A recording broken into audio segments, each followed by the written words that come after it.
Hi, my name is Katha Cato, and I'm the Executive Director of the Queens World Film Festival. Welcome to CUNY TV Presents. Today, we're highlighting the films showcased in the Queens World Film Festival, which was started 15 years ago by myself and Donald Preston Cato to spotlight local Queens and international filmmakers. You are about to watch an outstanding collection of documentary, fiction, and animated films. Joining us today are three directors whose films address critical issues through vastly different styles and approaches. Our guests are Neha Gotham, Katya Plate, and Antonio Tebaldi, and let me tell you about them. Neha Gotham, an educator, filmmaker, and community organizer, was born in India, grew up in Ethiopia and Alaska before moving to New York City at 12. She earned a dual BA from CUNY and an MFA from the Fierstein Graduate School of Cinema. With over 14 years of community organizing experience, Neha's work explores the South Asian diaspora and social movements in Queens. Her films have screened at multiple independent film festivals. Welcome, Neha. Thank you. Katya Plate, originally from Barcelona and raised in Germany, is an award-winning filmmaker, animator, artist, producer, and writer. Her work has been exhibited internationally and is in collections like the Brooklyn Museum. She founded Clothespin Freak Productions, creating animated films that blend imagination, humor, and hope. Katya was awarded the 2023 New York City Women's Fund Grant by the New York City Mayor's Office of Media and Entertainment and the New York Foundation for the Arts for her film, Las Nogas. Welcome, Katya. Thank you, Katha. Antonio Tebaldi was born in Australia and grew up in Europe. 3 of his films have screened at Sundance, and other festival screenings include the Berlinale, Tribeca, IDFA, San Sebastian, and True False. Antonio also works as a videographer for UNTV, highlighting underreported realities worldwide. He's the co-director of the MFA in film at the City College of New York. Welcome, Antonio. Thank you. Before we hear from our guests, let's watch a video prepared by Donald Preston Cato, where he shares his curatorial process for the Queens World Film Festival. Hello, I'm Don Preston Cato, the Artistic Director of the Queens World Film Festival. Curating for the festival is an extensive process. I'd like to share our strategy. This stack of cards represents just 30% of the films we screened at our last festival. And I work with a screening committee representing varied backgrounds, interests, and ages. Each submission is screened by at least 2 members. Then we Zoom, score, and write notes on shared sheets. I review these sheets to identify emerging ideas and themes. We create 3x5 cards with notes for every film we're considering, and then group them thematically for a cinematic experience. The group cards are placed onto the schedule that is taped out across 3 6-foot tables. The schedule is now a physical reality for us. This is always heartwarming and heartbreaking because many wonderful films just don't fit, and sometimes the last submission changes everything. You're about to see some of those amazing films that were once represented on 3x5 cards, waiting to be showcased in our festival. And now on CUNY TV Presents the Queens World Film Festival. I hope you enjoy the selections. Neha, now tell us about your narrative short, Without Say. What is it about? Sure. Without Say is a queer love story about a girl who meets another girl by sharing notes at her desk in high school, and she has to decide whether she's going to garner disapproval from her mother, who is an immigrant mother who she loves dearly, or the chance of having real love and tenderness in her life. I think that really came through, that this is a love story, and I didn't even notice that there was no dialogue until you actually said it to me. So what inspired this, and how did it evolve? Yeah, well, it was my first film in film school, and we had the assignment to think of a story without relying on dialogue, and so, which is an MOS film, and I thought this would be a perfect opportunity to do that through the passing of letters, and by directing the actors in a way to use their nonverbal cues and stuff. So yeah, I think also it was shot on location, and I wanted to use the neighborhood and place where it was filmed. Right. So MOS means without sound, right? Without words. And your piece speaks volumes, even though it's an MOS. So let's take a quick look at a clip from Without Say.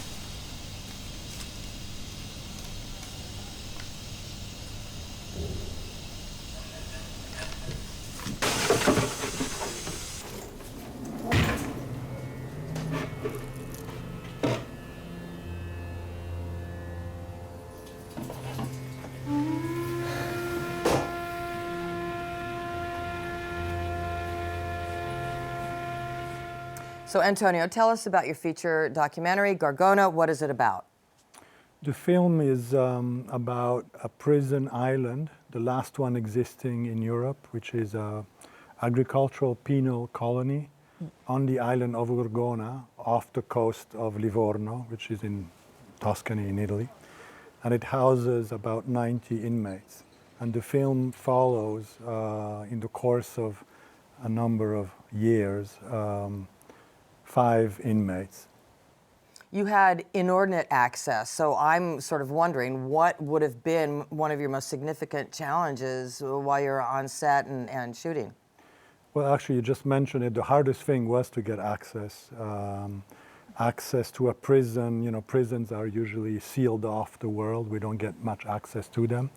So me wanting to make a film there was not, I had the official permission from the Italian government because I petitioned and asked for it. But once it was approved from above, then the local prison director was none too happy. So it took a long time of just kind of being there and insisting and being very patient to slowly gain access. And I was able to make the film that you will see if you watch it, which seems to have a lot of access, but it was 3 years and a half of patience. Wow. That is amazing. It's extremely intimate and beautiful, and we're so appreciative that you have it. So let's take a quick look at a clip from Gorgona. Va a avvertire qualcuno lì dentro? No, perché mi ha detto Non t'hanno sdoganato, cioè. no, ho già predato il cellulare, tutto, quindi se ne occupa. Ok, Si sa di noi. ok. Buongiorno Luisa.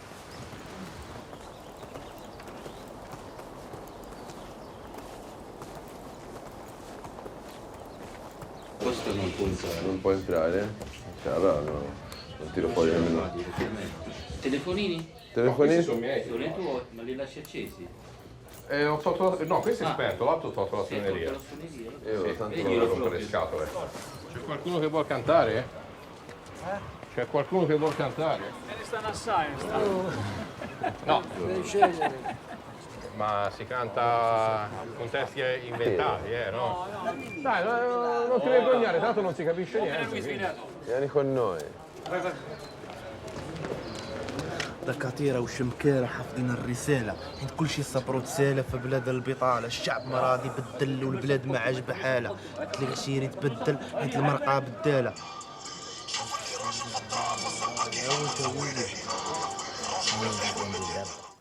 So Katya, tell us about Las Nogas. You have an animated film. What is it about? So Las Nogas is actually the 3rd installment in my ecological stop-motion trilogy, and it takes place 500 years from now. Earth is a dry wasteland destroyed by humans. But there is Dr. Alma. She is an adorable, brilliant volkeet bird, a mixture between a vulture and a parakeet. And she is the one that has to heal the bizarre, adorable homies, which are the last or the only creatures that can save Earth by bringing back the rain. So let's talk about the fact that you're using stop motion animation, yet you achieved all these emotional moments with a creative process that literally has to stop. How did you do that? Yeah, I think that this whole process, because it takes a very long time, you go, I'll write the script, you go with each sequence. And because it takes so long, your own emotions are in there too. And it's almost like it's an organic process. I can't explain it in another way. And there's one particular moment in the film that was very important for me to really take the time. The characters, I don't want to give anything away, the characters are taking off their masks. They're really sick, those characters. And it's how do you make the viewer endear yourself to these weirdos, right? So it's like, it's all very, so it's like, I'm going to take my time. And I remember my assistant director saying, I think this is taking too long. And I said, no, let us give this moment. So I think I go through each one like that. It becomes an organic sort of problem-solving thing. I really appreciate the magical element to this film, and I'm excited to ask all of you to take a look at a clip of Las Nogas.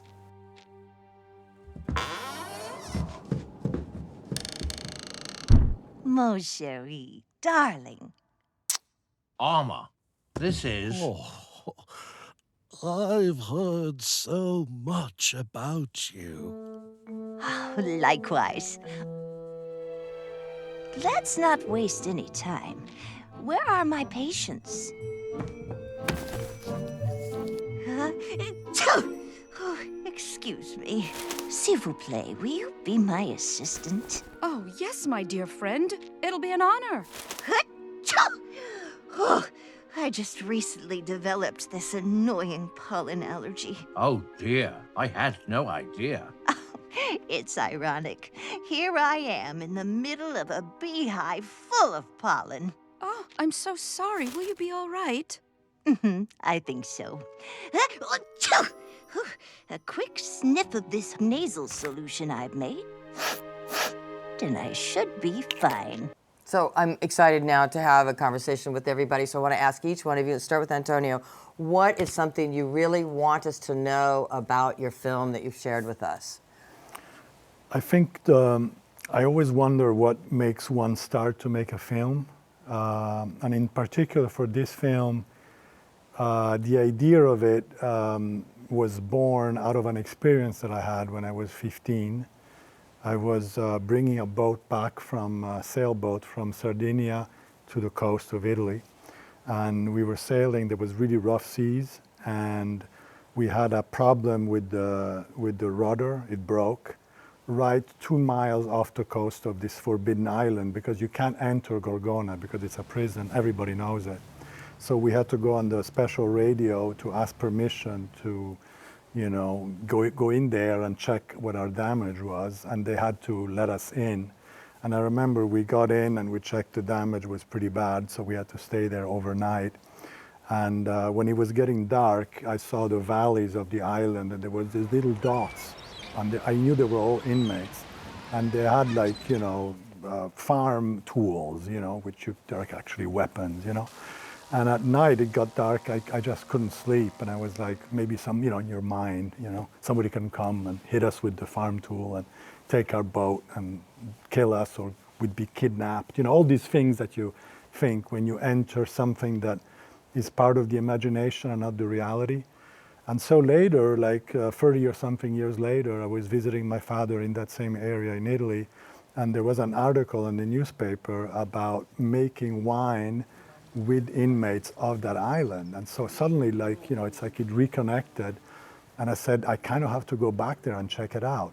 And I tried to go just as a tourist, and for 3 times I tried, and I failed, because as soon as there's a little bit of rough seas, they don't let you go.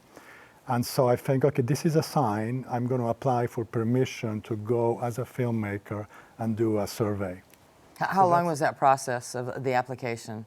I wrote it, typed it, printed it. It was like a real letter, not an email, to the imagine the Ministry of Justice in Rome. I thought I'd never hear back. I think I consciously forgot that I even wrote that request. But 7 months later, a letter came in New York from them saying you have been authorized to go to the island, make contact with the prison director. Amazing. We're glad that you did. So Neha, what is something that you really want us to know about this film without say? I think many of us live at the intersection of different identities. I am an immigrant. I identify as queer. And I wanted to tell a story that kind of shows what people go through having different identities. And I also wanted to pay homage to a time where we didn't rely on social media and phones and texting. There are two people that are connecting through letters, and I really miss that time in life. And I remember very vividly, the feeling of getting a note or a handwritten letter and, just even like folding it. And I wanted to add all those little elements in the film.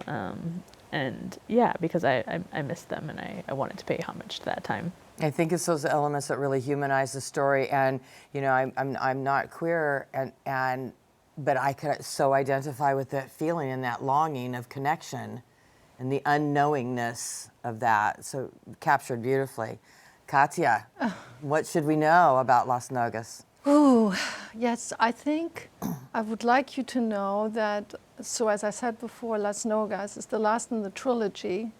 It's taken me over 10 years to create, and I use it as a metaphor to create environmental awareness and by tapping into the imagination. And that it's been an amazing voyage, not just developing the world and the characters in it, but me as well, and also as a filmmaker. I'm so excited to say that Las Nogas is the first act and proof of concept for my first stop-motion feature that I'm about to make, which is called Alma. And it's a female-driven story. It's about women. It's about how women intellect and industriousness catalyze a better world, that beside of all the other creatures that are in there. Mm-hmm. So that theme is certainly relevant, and I can see how passionate you are and how it really drives you. So it leads me to my question to the both of you. Are there themes that you are excited to take on in your next film? Are you already on to something, and what are the themes you're excited to be working with? Antonio, let's start with you. Sure. Well, it's been interesting because I became friends with a lot of inmates, and the father and son who are in the film, I'm making a film about them now, and it's called Fuori, which means out, because it will follow them as they embark on their next journey, which is getting out of prison after 20 years in a prison or in different prisons for multiple robberies. Now they have to straighten their act if they want to stay out of prison. So I'm trying to capture the steps of that process. So again, it's a long-term project. So that's one thing I'm doing. There's so much that happens before we get even on set that it really tests your endurance, and all of you have an amazing amount of endurance just to bring these pieces forward, which is amazing. So Neha, what's next for you in terms of themes that you're interested in looking at? Yeah, well, a lot of my films are very personal, and I explore different things that happen within the family structure, and I think the family is a microcosm of other societal and social kind of pressures that happen to people. So you can explore themes like around feminism, identity, and I wrote a feature script based on my mother's immigration story, my immigration story as well, about coming to New York as a single mother in the 80s and trying to survive. And I think that film is a cathartic outlet for, can be a cathartic outlet to explore, your things in your life, trauma, and really when you're working with actors, and that's when you can see, new realities that maybe you didn't have a chance at making yourself. So you're all very seasoned, you've all been working, you've been engaged in your own development. So we have, film students graduating every year. What is your advice to this year's graduates of film students? What is advice that they need to embrace? Let's start with you, Antonio. Make the films that only you can make, but not that only you want to see. Make the films that only you can make, but not only for you to see. Not the ones that only you want to see. So it has to be the ones that only you can make, but that have to talk to how to find an audience. I feel like that's just plain old good advice for artists, not just for emerging filmmakers. That's quite beautiful. I'm going to write that down, I believe, after this. Neha, what about you? Well, Antonio kind of said it, but I mean, I think we all have stories in us that we need to tell, and that story that's like aching in you that needs to come out, that you might be scared of. Always go to that story because there's something else there. It's painful, but if you feel something, then that will come across in the film. And I always recommend students do things that are personal to them, because that's where their feelings will carry through in their process. Most authentic storytelling is the story that you know so well. Exactly. Interesting. What about you, Katja? Yeah, I mean, I couldn't say it better, but what I would like to add is tap into your imagination, because when you got that, no matter what difficulties, it's going to get closer to you. It's going to give you, there's so much in life, most of it we can't control. But if you have your imagination and you work with that and you create something with it, you feel like, oh, okay, I can see a product and it comes from me. And I think that's what I would say, because so much in the industry is repeated ideas, repeated films. But tapping into this, there will always be this something that's just you, and then reach out and people will connect. What I love about it is that nobody said, go buy equipment. Right? Because it's not about the equipment, it's about the stories, the characters. And I think that you said something about, we tell these stories as a catharsis, but we go to see them, we go to see things examined and explored, so sometimes we don't have to actually live that in order to come to an understanding of it. And that's what I love about how diverse this work is. And this is one of the things about the Queen's World Film Festival, is that we're not in a particular lane. The lane includes all storytellers, and the stories can be in conflict with each other or in conversation. So you've all screened with us. Tell me something that you took away from our festival. Let's start here again, Antonio. Well, I mean, it's an amazing sense of community, the Queen's World Film Festival. I'm a big kind of fan of it. It's and it's starting from you and Dawn.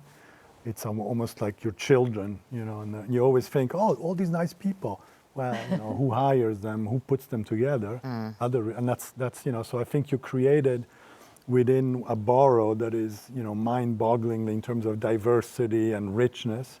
You've created a little, village within a greater borough that is just a wonderful thing to go back to, and you have so much love and passion, and it seeps out of you, and we all are benefit from it. Well, thank you.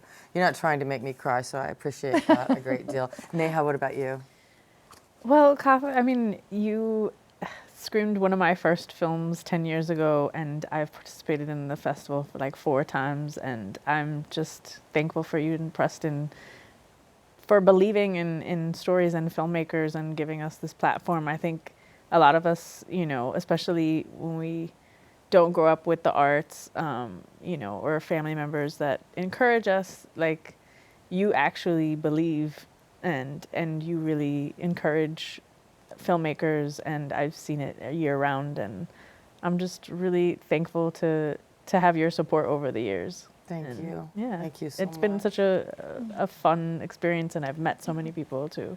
That's important to us, the village concept that you meet so many people. Katya, how about you? I mean, you're just family, seriously. I mean, just like you said, you screened my first film that was actually a mixture of stop motion and live action. It's like over 10 years. And I never forget what Don said to me, that it was really important, especially when you do your first film, you do this weird stuff. And he said, you know, you really, with your Clothespin Freaks, you got something there.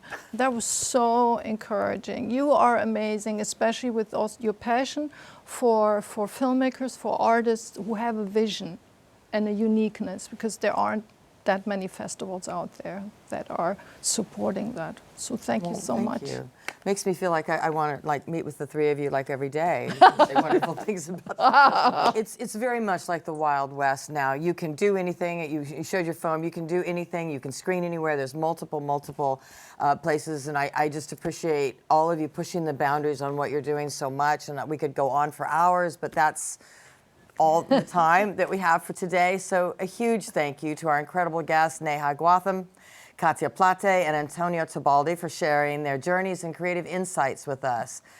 I hope that you enjoyed today's conversation as much as I did. I was very moved by it. Be sure to spread the word and support the outstanding talent from the Queens World Film Festival. These filmmakers are shaping the future of cinema, and we'd love to hear from you. So please share your thoughts and impressions with us in the comments section of our YouTube page. And now sit back, relax, enjoy the show, and thank you all for watching.